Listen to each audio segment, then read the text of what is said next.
Hey guys, Jones here.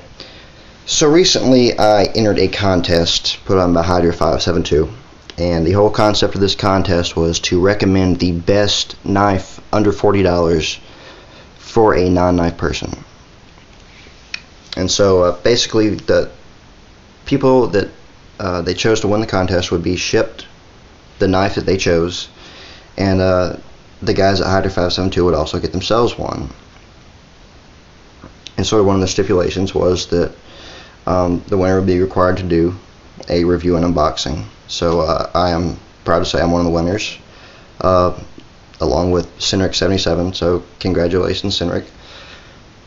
And the knife that we both picked was the Ontario Rat Model 1.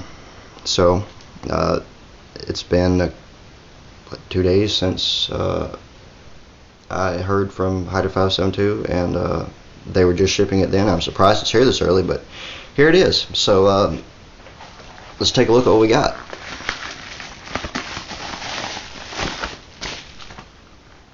Of course, names and addresses are covered up for anonymity. This is how Rat 1s come packaged. Just kind of I mean, it's a cool looking box, I guess. Kind of cheesy, but you know, what's inside is what's important. It'll come out. Of course, it comes bubble wrapped. There it is, an all black Ontario Rat Model 1. This is definitely a sexy knife. I have several of these. I've used the hell out of them over the years, and this is definitely one of my all-time favorite knife models. Especially from a user standpoint.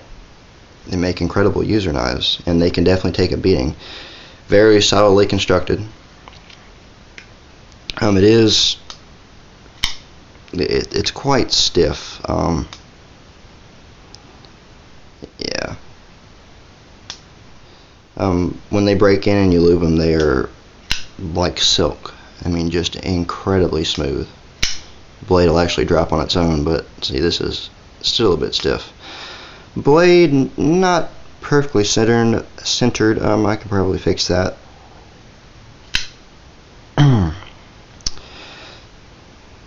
Does come to a pretty fine edge, which will definitely aid in cutting ability. Sharpness. The factory edge does look pretty damn good. I have gotten some makers' factory edges over the years that I am incredibly unimpressed with, but Ontario definitely does a good job sending their knives out with a serviceable edge. Let's see, I think I got a piece of phone book paper. Yep. Alright. So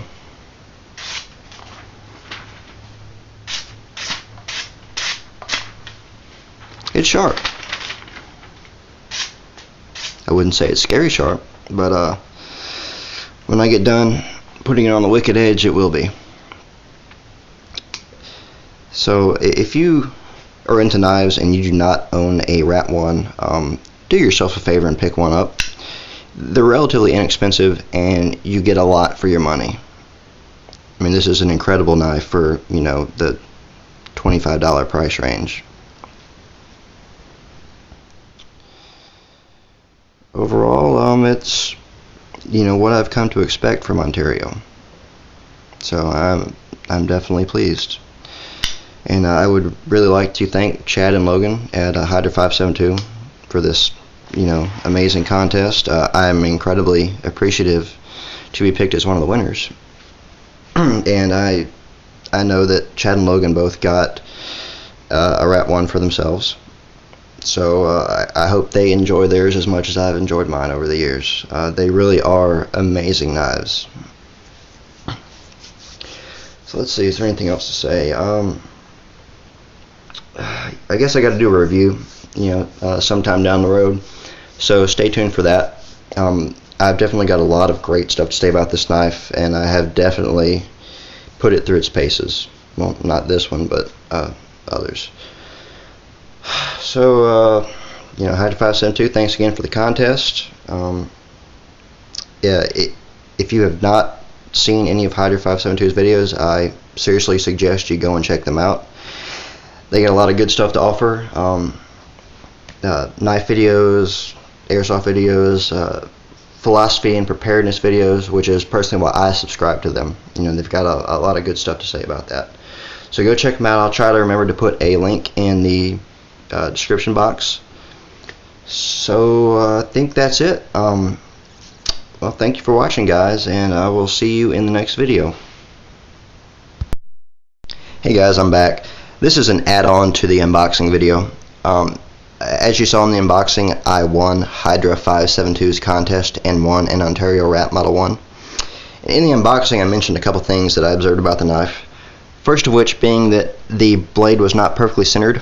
So since then, I have disassembled the knife and tweaked things just a little bit. First of all, the blade is now 100% dead center. This is a little trickier than normal. I actually had to take one of the liners and tweak it just a little bit to make sure that it was perfectly perpendicular with the other liner. After doing that and shifting the liners a little bit, the blade is now dead center. Also, I mentioned that the action was a little bit stiff, which is typical with new knives. So to remedy that, I took out the phosphor bronze washers and I polished them on a pasteboard strop. First using 3.5 micron diamond paste and then using 0.3 micron chromium oxide, and it made a very noticeable difference. Super fast, super smooth. When you relieve the pressure from the liner, the blade just drops shut. And this is with no blade play, so it's definitely a plus. This is how I prefer my knives to be. So in addition to that, I also lubed the pivot washers with WD-40 and lubed the detent ball with 85 W145 gear oil. This definitely makes a difference in the smoothness and quickness of a knife. So if you haven't tried it, watch my video on it and it'll definitely make your folders a lot smoother.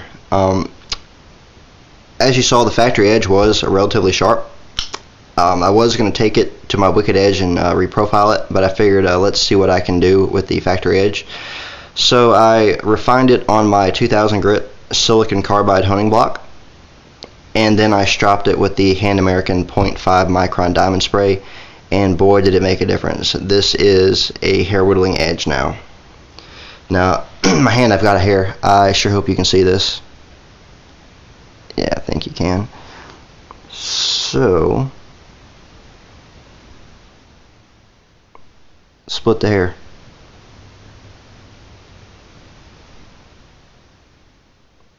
Split it again.